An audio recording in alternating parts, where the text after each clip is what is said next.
Magistral vamos a hablar acerca buenas, de lo que son clase magistral vamos a hablar acerca de lo que está conformado por María Peraza, el grupo está conformado por María Peraza, Laura López, Leonardo Sarmiento, y vamos a explicar algunos ejercicios que son explicar algunos ejercicios del cabe destacar que una línea de transmisión cabe destacar que una línea de geometría uniforme, la cual materia para de geometría uniforme, la cual es utilizada para adecuada. Una línea de transmisión eléctrica es un conjunto de torres y cables, estos últimos denominados conductores, que llevan la energía eléctrica desde las centrales de generación hasta los centros de consumo. En otras palabras, transportan la electricidad para que sus usuarios finales, como por ejemplo los hogares, hospitales, escuelas, industrias, entre otros, puedan disfrutarla.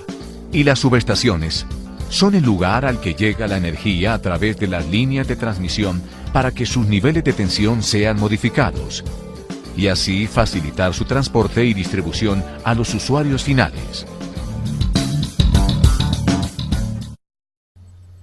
El ejercicio nos dice lo siguiente: la línea de transmisión con pérdidas ilustrada a continuación tiene los mismos parámetros por unidad de longitud que el problema anterior. La impedancia de carga ZL consiste en un receptor de 10 ohmios en serie con un conductor de 10 nanohenry. Calcula la impedancia de entrada a 100 MHz a las siguientes distancias: una longitud de 1 centímetro que equivale a 0.01 metros, una longitud de 10 centímetros que equivale a 0,1 metros y una longitud de 1 metro. Tomando los siguientes parámetros, tenemos una inductancia de 289.05 nanohenrios sobre metro, una resistencia de 6.3 ohmios sobre metro, una capacitancia de 115.62 picofarados sobre metro y una conductancia de 5 milímetros por Siemens sobre metro. Tenemos que tener en cuenta también que la frecuencia angular es 2pi por la frecuencia expresada en radianes sobre segundo, teniendo en cuenta que esta frecuencia va a ser igual a 10 a la 8 Hz, ¿no? Primero vamos a empezar calculando la impedancia característica. La impedancia característica de una línea de transmisión no es más que la relación existente entre la diferencia de potencial de la línea y la energía o la corriente absorbida por dicha línea. Esta fórmula nos dice que la raíz cuadrada de la resistencia más la frecuencia compleja por la inductancia entre la conductancia más la frecuencia compleja por la capacitancia. Sustituyendo estos valores tenemos raíz cuadrada de 6.3 más J2 por 10 a la 8 pi por 289.5 por 10 a la menos 9 entre 5 milímetros por J 2 por 10 a la 8 pi es la frecuencia por 115.62 por 10 a la 12 que sería la capacitancia. Resolviendo acá la parte de arriba, la parte de abajo tenemos 6.3 que es la misma resistencia más 1.81.62 J entre los 5 milímetros de la conductancia más 0.073 J. Resolviendo esta fracción tenemos una impedancia característica de 2482.21 más 83.71 J, sabiendo que podemos representarlo mediante la exponencial, ¿no? Y así transformar la polar. La impedancia característica, como ya dije, es la raíz de 2483.62 exponencial compleja 1,93. Sacando la raíz, sabemos que la raíz de un complejo va a ser igual a eta más 360k, que representa la variación que va a tener dicha raíz, por lo menos en una raíz cuadrada. Sabemos que entonces va a variar de 0 y 1. Si fuese una raíz cúbica varía entre 0, 1 y 2. Entre n es el índice de la raíz, como en este caso una raíz cuadrada sería entre 2. Entonces eso nos da una impedancia característica de 49.84 E a la J 0,965. Pasando esta rectangular, nos daría 49.83 más 0.84 J ohm. Por otro lado, la impedancia de carga. La impedancia de carga básicamente es la impedancia equivalente que ve en una red eléctrica que ve una fuente de energía, ¿no? Si dicha fuente entrega un valor conocido, ya sea de corriente o voltaje, esta impedancia de carga puede ser calculada simplemente mediante una ley de Ohm. Esta impedancia de carga se calcula con la resistencia más la reactancia inductiva. Impedancia de carga va a ser igual a 10, que es la resistencia, más la frecuencia J2 por 10 a la 8 por 10 por 10 a la menos 9, valga la redundancia. Eso nos da un valor definitivo de 11.81 con un ángulo de 32.14 ohm. Ahora, para calcular la impedancia de entrada. La impedancia de entrada es básicamente un componente que demanda energía y potencia en un circuito eléctrico. Normalmente está conectado en paralelo con el terminal de salida de un circuito. Es decir, que esta impedancia de entrada está conectada con la impedancia de salida de un circuito eléctrico, variando así los valores de voltaje y corriente. La impedancia de carga se calcula a través de la siguiente fórmula: impedancia característica entre la fracción de la impedancia de carga más la impedancia característica por la tangente hiperbólica, entre esto mismo que tenemos acá con signo contrario. Acá lo tenemos negativo, acá pasa positivo. Ahora, resolviendo lo que es la constante de propagación compleja, tenemos acá la fórmula, nos dice constante de propagación compleja va a ser igual a la raíz cuadrada de la resistencia por la reactancia inductiva por la conductancia más la reactancia capacitiva. Sustituyendo valores, 6.3 vale la resistencia más J 181.62 por los 5 milímetros que vale la conductancia más 0.073. Una vez resolviendo esta raíz, tenemos un valor de menos 13.23 más 1.37 J. Si queremos pasar esto a polar sería 13.30 con ángulo de 174.09. Esta constante de propagación compleja, igual como hicimos en el paso anterior, sacando la raíz de un complejo a través de la exponencial, nos queda de la siguiente manera: raíz de 13.30 exponencial del ángulo 174.09 por 360k entre 2 porque es la raíz cuadrada. Esto nos daría un valor definitivo, un valor final de 0.19 más 3.65 J.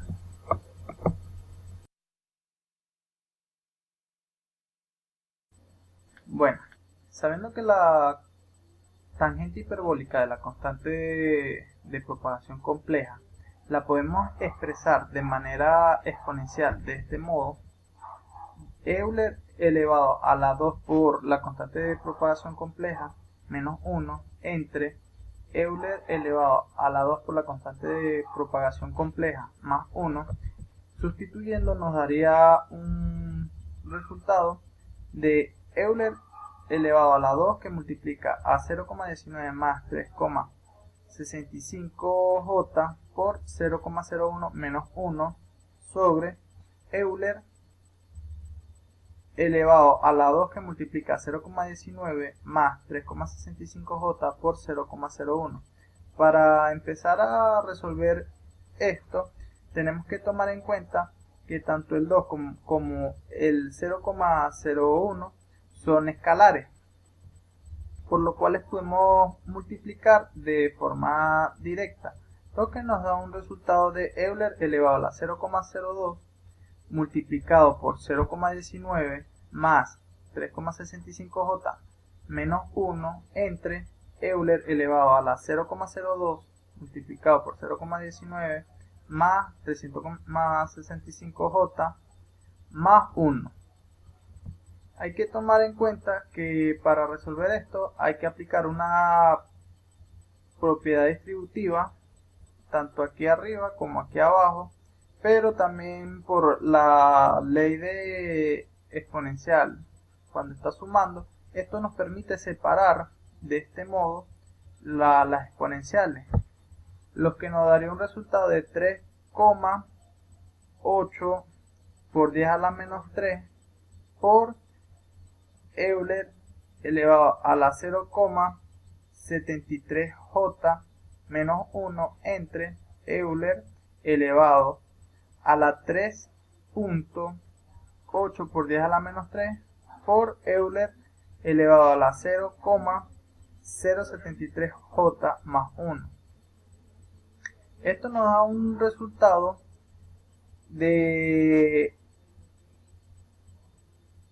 1 por 0,73 menos 1 y 1 0,73 más 1.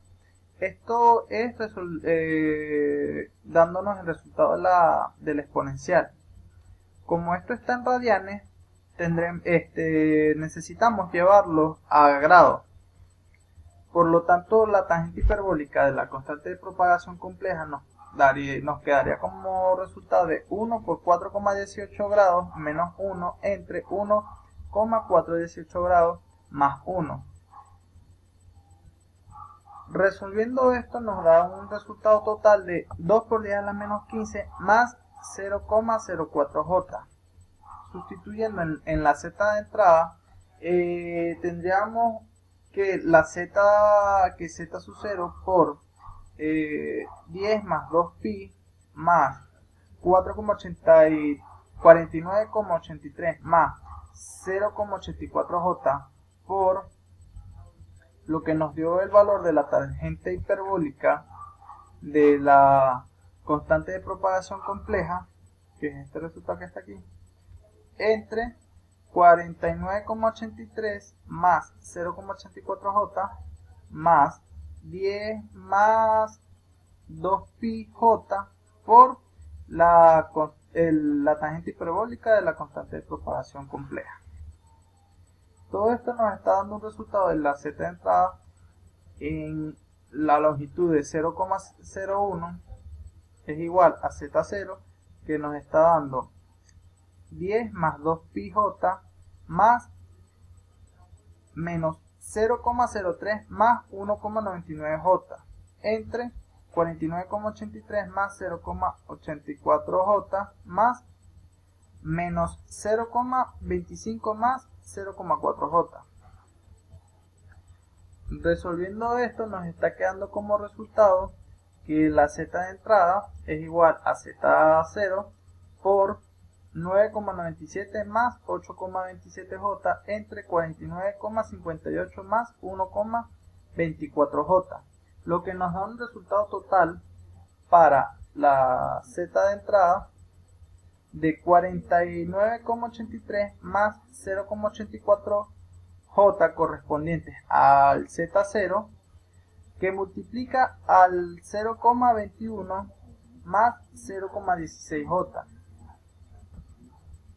Como estamos usando una longitud de 0,01 metros, esto nos estaría dando una z de entrada equivalente o igual a 10,33 más 8,15j, o llevándolo a polar 13,16 por 3,27 grados.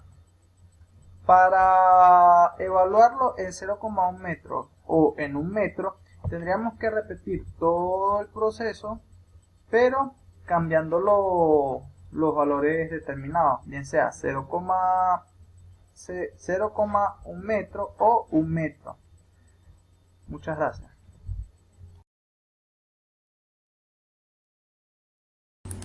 Bien, mi nombre es Laura López y a continuación vamos a dar una explicación sobre la resolución del ejercicio número 3. El enunciado nos dice: para el siguiente circuito con línea de transmisión, calcule el coeficiente de reflexión de la carga, razón de onda estacionaria, la impedancia de entrada y asumir que la impedancia característica es de 50 ohmios, la impedancia de carga de 40 más J20 ohmios, y nos dan dos longitudes, la A, que es un cuarto de longitud de onda, y la B es 0.35 lambda, y nos dan el diagrama del ejercicio. Antes de comenzar a resolverlo, hay cosas que deberíamos saber. Hay conceptos que debemos tener en cuenta. Por ejemplo, que en los sistemas de comunicaciones las líneas de transmisión encuentran pues numerosas aplicaciones, no solo en el transporte de señales entre una fuente y una carga, sino también como entre circuitos resonantes, filtros y acopladores de impedancia.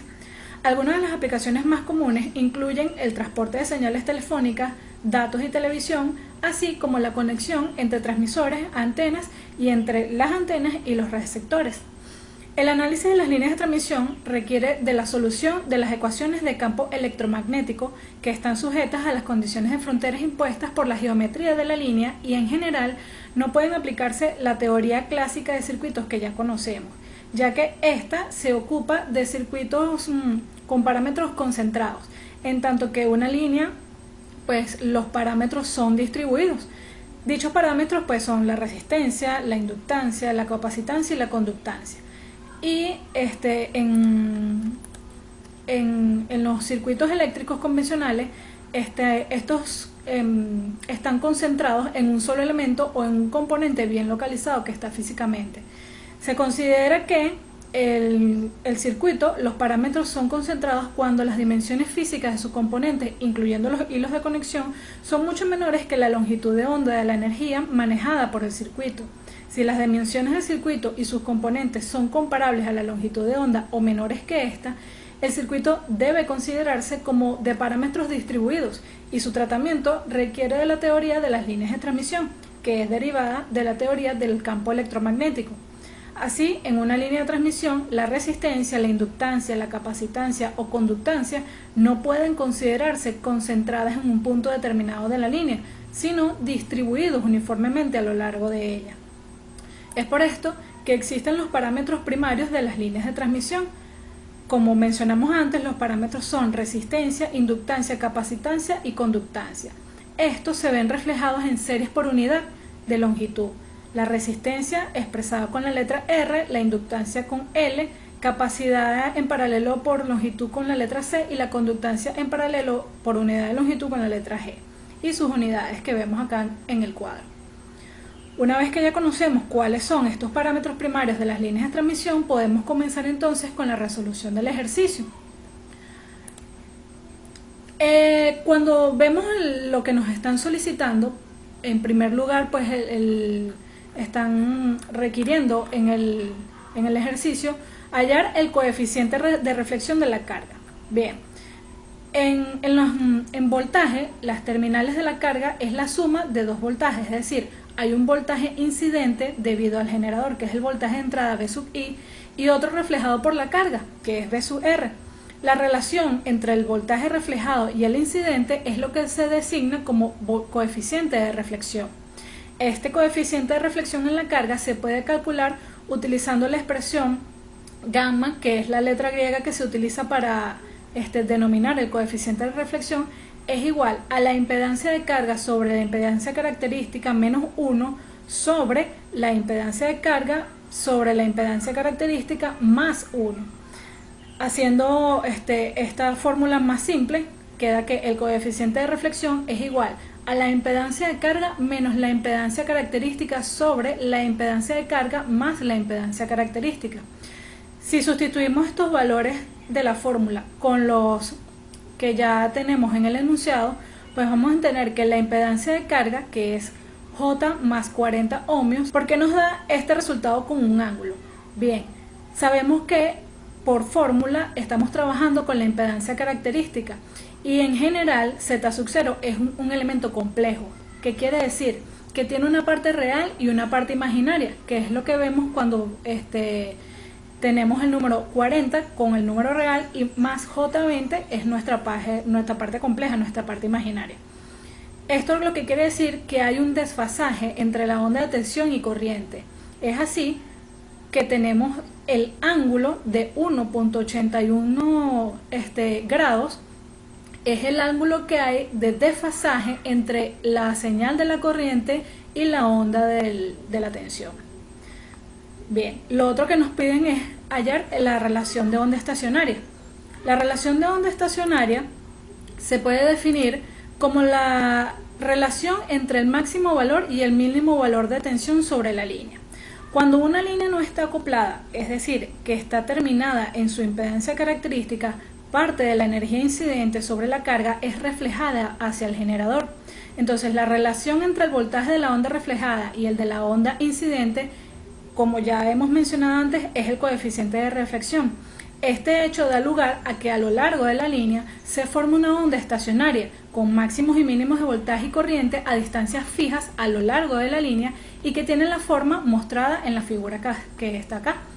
La ROE, que también es conocida como SWR por sus siglas en inglés de Standing Wave Ratio, es siempre real y positiva. Cuando la línea está acoplada, la impedancia de carga en un circuito abierto o en un cortocircuito, hay una reflexión total y la ROE es igual a infinito. La relación de onda estacionaria es importante, ya que a diferencia del coeficiente de reflexión, es muy fácil de hallar y es un parámetro que podemos medir y da una indicación de las condiciones de funcionamiento de la línea y del acoplamiento de esta a la carga y al generador. De lo que ya conocemos del coeficiente de reflexión, tenemos que el coeficiente de reflexión es igual a la división del voltaje máximo en su valor absoluto menos voltaje mínimo entre el valor absoluto del voltaje máximo más el valor absoluto del voltaje mínimo. Sabiendo que esto que tenemos aquí es igual que decir que el coeficiente de reflexión es igual a ρe menos 1 sobre ρe más 1. Pero como ya nosotros tenemos el valor del coeficiente de reflexión, lo que haremos es un simple despeje de esa fórmula y vamos a obtener que el SWR es igual a 1 más el valor absoluto del coeficiente de reflexión sobre 1 menos el valor absoluto del coeficiente de reflexión.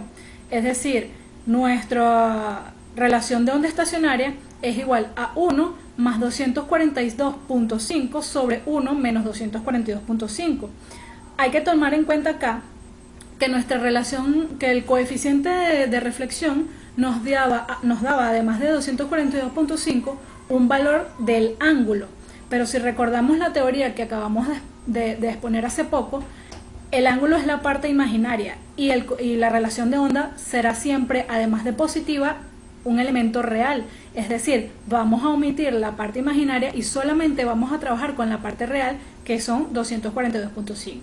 Entonces, al hacer el cálculo, vamos a obtener el valor de la relación de onda estacionaria, que es 1.65 aproximado.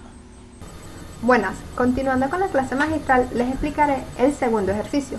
Este consiste en calcular para una línea de transmisión el coeficiente de reflexión R y la relación de onda estacionaria o el SWR. Muchas personas pensarán que el coeficiente de reflexión de carga, el coeficiente de reflexión es igual que a la relación de onda estacionaria. Pues no, el coeficiente de reflexión no es más que la amplitud, la diferencia de amplitud que hay entre el voltaje de entrada y el voltaje de salida de la onda incidente y de la onda reflejada. En cambio, la relación de onda estacionaria es el índice de la potencia que es transmitida efectivamente o de la que es devuelta. Entonces nos piden que calculemos la impedancia de entrada tanto para una longitud de lambda 4 y para una longitud de 0,35 lambda, teniendo en cuenta que la impedancia característica viene dada por 50 ohmios y la impedancia de la carga viene dada por 40 más J20 ohmios. Entonces, teniendo en cuenta que el coeficiente de reflexión se calcula mediante la siguiente fórmula, Z de carga menos Z característica entre Z de... Entonces, ya teniendo el coeficiente de reflexión, podremos calcular la relación de onda estacionaria, que es sustituir esta fórmula obteniendo 1,66. Ahora, vámonos a la parte que nos interesa, que es el cálculo de la impedancia de entrada. Teniendo en cuenta que la fórmula de ella es esta, donde donde beta, me gustaría acotar que beta es igual a 2pi entre lambda. Entonces, como veremos, esto se nos hace un poco complicado de resolver porque trabajaremos con tangente. Entonces, aplicaremos para ello un artificio matemático. Si bien recordamos, la tangente no es más que el seno entre el coseno. Entonces, aplicando el artificio matemático, obtendremos lo siguiente. ZL ahora será entre 1 más J Z sub 0 por, entonces aquí está el artificio matemático, seno de pi medio y entre coseno de pi medio. Y todo esto dividido entre Z sub 0 entre 1 más JZL y otra vez el artificio matemático. Aplicamos una doble C, entonces el coseno de pi medio y el coseno de pi medio se van. El seno de pi medio es 1 y el coseno de pi medio es 0. Al simplificarlo de la manera más exacta posible, obtendremos que Z sub 0 a la 2 entre ZL nos arrojará el valor correspondiente. Y continuando con el valor que nos arroja la división anterior, como ya vimos, de 50 al cuadrado entre 40 más J20, obtenemos lo siguiente, una impedancia de entrada de 55,9 con menos 26,56 grados de manera polar. Esta sería la impedancia de entrada para una longitud de lambda entre 4. Y luego haremos los mismos procedimientos, pero con la longitud igual a 0,35 por lambda. Al obtener la siguiente ecuación, podremos empezar a sustituir los valores. En este caso será un poco más fácil de resolver porque no estaremos trabajando con tantos pi. Entonces, al sustituir los valores, 2pi entre lambda, que sería el beta, por 0,35 lambda, que es la longitud, tanto arriba como en la parte de abajo, simplificamos y obtendremos el siguiente valor. Luego, como venimos trabajando en grado, pasamos 0,7 pi, que está en radianes, a grado, obteniendo 126. Entonces, de esta manera se nos hará más fácil hacer los respectivos cálculos, por lo cual, aquí obviamente multiplicaremos J50 por la tangente de 126 grados y nos arrojará el siguiente valor. Y aquí igual, J por 40 más 20J por la tangente de 126 y también nos arrojará este valor de aquí de abajo. Entonces, luego, al hacer la respectiva división, nos dará este valor, multiplicándolo por 50 ohms, que es de la impedancia característica que viene en la fórmula, obtendremos un valor para Z de entrada de 32 menos 8,75J. Llevándolo a forma polar, obtendremos el siguiente resultado. Ya con esto podremos verificar que las líneas de transmisión no solamente se basan en un elemento físico donde reposan o donde transitan ondas electromagnéticas. A partir de ellas podemos hacer el cálculo de muchos parámetros que nos sirven para diversas aplicaciones. Gracias por su atención.